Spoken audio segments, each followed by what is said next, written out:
Cara menjadi seseorang yang bisa dikenal oleh banyak orang dan itu caranya adalah dengan media. Media adalah cara salah satu agar menjadi terkenal. Media sekarang di Indonesia itu sangat-sangat bebas, walaupun tidak ada walaupun katanya ada filter, ya kan, tapi itu nggak berfungsi lah, nggak valid dan banyak konten-konten yang tidak berfaedah, banyak berseliweran di TikTok atau Instagram. Di video kali ini gue akan berikan bagaimana kita bisa terkenal dalam media. Yang pertama, apakah masih worth it? Jawabannya adalah masih, karena memang kita melihat AI, kita melihat beberapa AI udah bisa bikin video dengan bagus, dengan teknologi yang bagus dan sempurna. Tapi kita bisa dengan menjadi yang terbaik dalam media ini.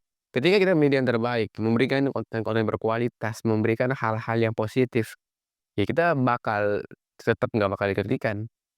Gini ya, ya gue pernah berpikir bahwasannya ingin menutup channel ini, kenapa? Karena AI sangat berkembang dan mungkin ke depannya gue belum punya sebuah kepastian apakah benar apakah AI akan mengambil tugas seorang kreator, tapi jawabannya enggak.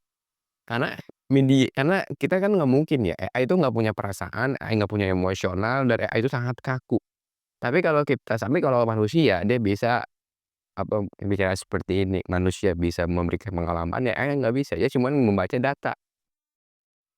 Teman-teman semuanya, ketika kita ingin membangun sebuah media, kita harus bisa menjadi yang terbaik. Jangan ya kita bolehlah pakai AI, tapi jangan terpaku ke AI semua. Sama aja mau normally AI yang ngerjain tugas kita gitu. Nah, yang kedua adalah bagaimana cara membangunnya. Cara membangunnya dengan membuat konten-konten berkualitas, teman-teman. Dan kita melihat sendiri orang-orang yang bikin konten yang berkualitas dengan orang-orang yang tidak bikin konten berkualitas. Ya, dari situ kita mendapatkan gambaran bahwasannya ketika orang ini membuat konten-konten berkualitas, memberikan edukasi-edukasi, kita lihat hasilnya. Yang edukasi ini lebih bertahan lama, yang konten-konten yang memang sekedar konten rame, itu cuman sebentar, karena dia ada masa trennya. Jadi, ketika kita ingin memberikan sebuah konten, ya teman-teman terserah lah, terserah maunya apa, mungkin mau kontennya hiburan boleh, mau kontennya edukasi terserah. Yang penting teman-teman harus tahu sesuai targetnya siapa, pasarnya siapa, audiensnya siapa, itu harus teman-teman ketahui dulu.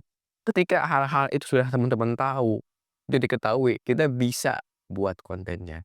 Jadi teman-teman harus seleksi dulu, dan sebelum kita buat konten, kita harus riset dulu teman-teman. Mana yang baik, mana target kita siapa, dan apa yang perlu kita siap. Yang selanjutnya adalah kita harus netral. Kenapa di media harus netral? Ketika kita ingin membuat konten, ketika ada suatu berita yang lagi rame, kita ingin mereaction, kita memberikan pendapat. Apakah kita boleh memberikan pendapat, teman-teman? Ya boleh teman-teman, nggak masalah, tapi kita harus tetap berusaha buat netral.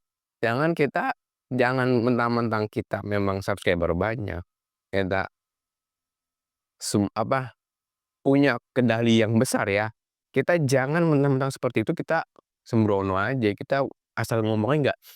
Karena kalau orang yang sudah punya kontrol besar dalam media, dia menjadi teladan buat orang lain gitu. Jadi sebagai kiblat orang lain. Jadi kita sebagai orang-orang yang memang sudah mempunyai nama di media, ya kita harus bisa berbicara dengan sopan, ya. Kita harus punya sikap-sikap yang memang netral. Karena dengan satu kesalahan kita bisa menghancurkan semua reputasi yang kita bangun, itu. Jadi orang media ini nih, kalau mau hancur itu gampang. Dan yang terakhir adalah teman-teman jadilah diri sendiri. Ketika kita ingin membuat media, apakah kita boleh punya, ngikut orang lain? Boleh, tapi ya nggak usah sampai mirip sampai mirip banget, nggak usah. Kita punya ciri khas sendiri, kita punya branding sendiri, kita punya gaya khas sendiri. Kenapa ini penting sekali?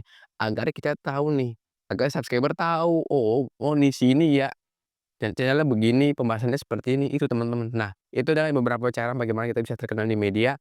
Semoga dengan cara seperti ini teman-teman bisa lebih paham lagi dan bisa mempraktekannya.